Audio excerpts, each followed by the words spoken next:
Yeah, I'm about to fade away, 'cause every time I wake up I feel like it's Monday, something's going. Ketua Umum PSSI Erick Thohir mengungkapkan pandangannya tentang masa depan sepak bola Indonesia dalam wawancara eksklusif dengan majalah Korea Selatan Best 11.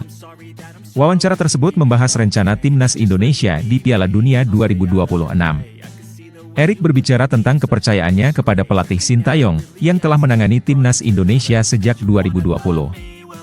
Saat ini, kontrak Sintayong sudah diperpanjang hingga Juni 2027, menambah masa kerjanya menjadi 7 tahun.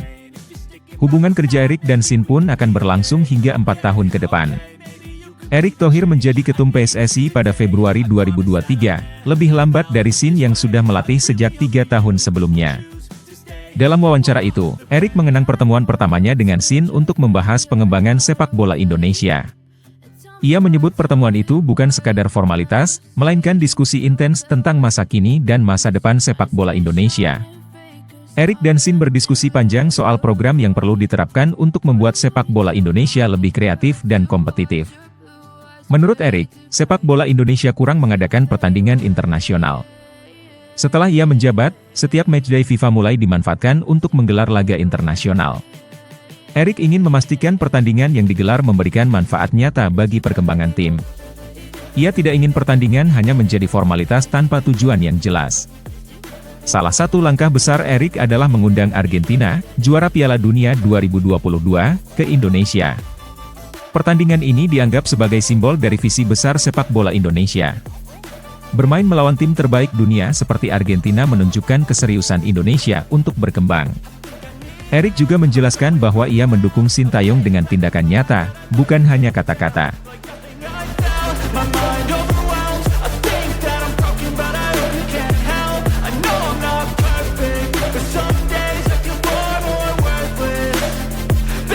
Jelang pertandingan melawan Australia di kualifikasi Piala Dunia 2026, pelatih Sintayong memiliki opsi tambahan dengan kehadiran 3 pemain diaspora Eropa.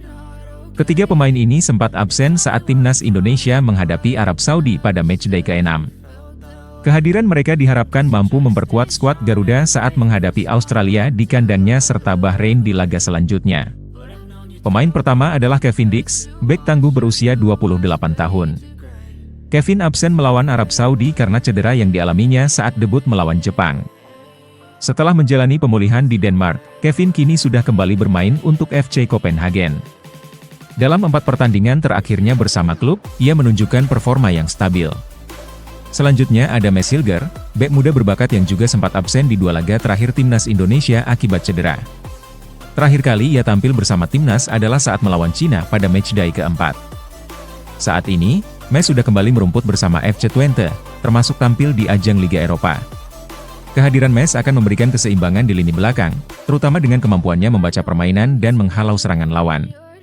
Nama terakhir adalah Elkan Bagot, bek yang sudah lama absen dari timnas Indonesia sejak Januari 2024. Laga terakhirnya adalah melawan Australia di Piala Asia 2024. Meskipun sudah cukup lama tidak bergabung, Elkan dianggap sebagai alternatif penting untuk menggantikan Justin Hubner yang harus absen akibat kartu merah.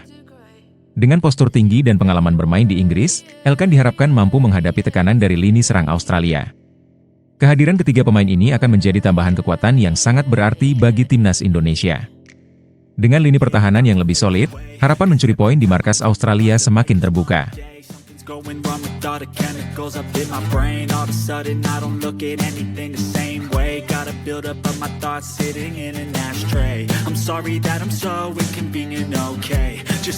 Jay Idzes, kapten timnas Indonesia dan pemain andalan Venezia FC tengah menjadi sorotan.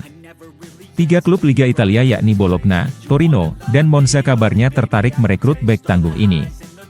Ketertarikan tersebut muncul karena performa konsistennya di Serie A musim ini. Bursa transfer Januari disebut-sebut akan menjadi momen penting dalam perburuan Jay. Harga pasar Jay Idzes saat ini diperkirakan mencapai 3 juta euro atau sekitar 50 miliar rupiah menurut Transfermarkt. Untuk level Liga Italia, angka ini dianggap cukup terjangkau. Namun, dengan durasi kontraknya di Venezia yang masih berlaku hingga 2027, klub tersebut mungkin akan meminta harga lebih tinggi. Selain itu, Jay dianggap mampu menarik banyak fans dari Indonesia, yang bisa menjadi nilai tambah besar bagi tim yang merekrutnya. Musim ini Jay Idzes tampil hampir di semua laga Venezia di Liga Italia. Ia hanya absen 2 kali dari 17 pertandingan yang dimainkan. Satu absennya terjadi di pekan pertama melawan Lazio akibat akumulasi kartu dari musim sebelumnya di Serie B Liga Italia. Selebihnya, ia selalu menjadi andalan lini pertahanan Venezia.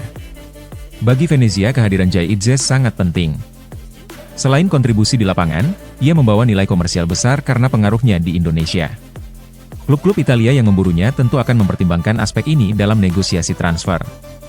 Jika transfer terjadi, Jay bisa menjadi salah satu pemain Indonesia dengan pencapaian terbaik di Eropa.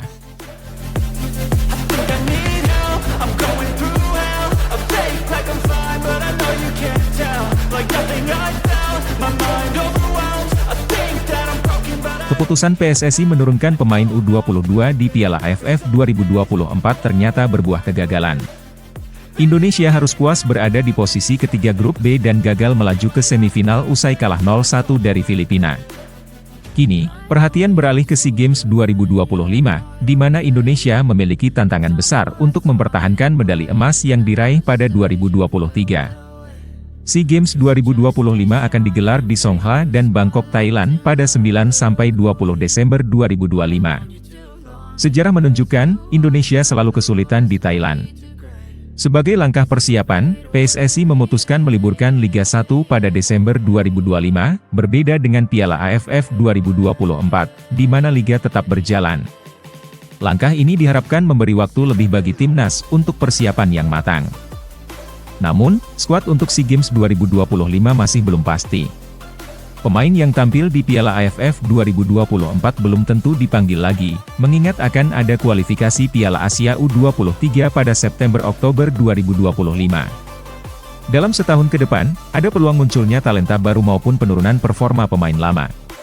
Selain itu, padatnya jadwal, termasuk fase keempat kualifikasi Piala Dunia 2026, membuat PSSI mungkin mempertimbangkan pelatih lain jika Sintayong fokus pada agenda senior. Persiapan juga menghadapi tantangan besar.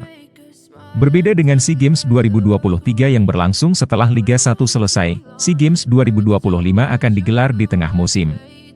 Meski PSSI telah memutuskan menghentikan liga sementara, mayoritas kompetisi ASEAN akan tetap berjalan.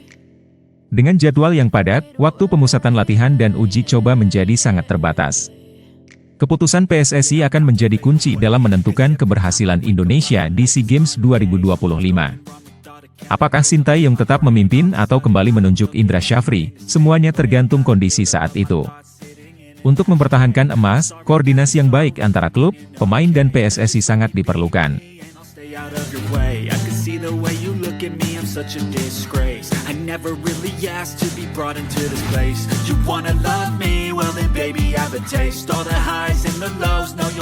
Eliano Reinders, adik dari bintang AC Milan Tijani Reinders kini menjadi sorotan karena memilih membela timnas Indonesia.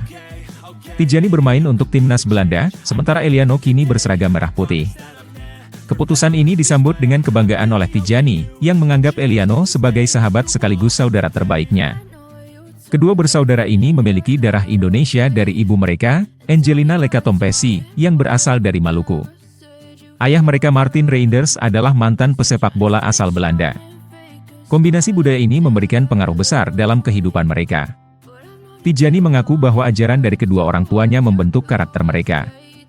Dari budaya Belanda, ia belajar untuk tetap membumi. Sementara itu, nilai-nilai Indonesia mengajarkannya untuk bangga dengan pencapaian. Eliano Reinders baru saja memulai debutnya bersama timnas Indonesia dalam laga kualifikasi Piala Dunia 2026 melawan Bahrain. Meski hanya bermain sebagai pengganti, penampilannya sudah cukup memberi harapan besar bagi skuad Garuda. Sebelum bergabung dengan timnas Indonesia, Eliano sempat mengikuti proses panjang untuk mendapatkan kewarganegaraan Indonesia. Kini, ia sudah resmi menjadi bagian dari tim. Tijani, yang sebelumnya juga didekati PSSI untuk bergabung, akhirnya memilih bermain untuk timnas Belanda. Meski begitu, ia mendukung penuh keputusan adiknya. Dukungan ini menjadi bukti eratnya hubungan kedua bersaudara tersebut. Selain bangga dengan keputusan Eliano, Tijani juga merasa besar hati terhadap warisan budayanya. Ia bahkan menyebut bahwa putranya, Savien, adalah perpaduan luar biasa dari Belanda, Indonesia, dan Irak. Hal ini menunjukkan betapa pentingnya nilai-nilai keluarga dan budaya dalam kehidupan mereka.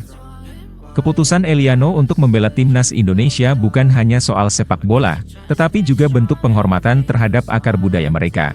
Look away, but I've known you too long. It hurts to watch your blue eyes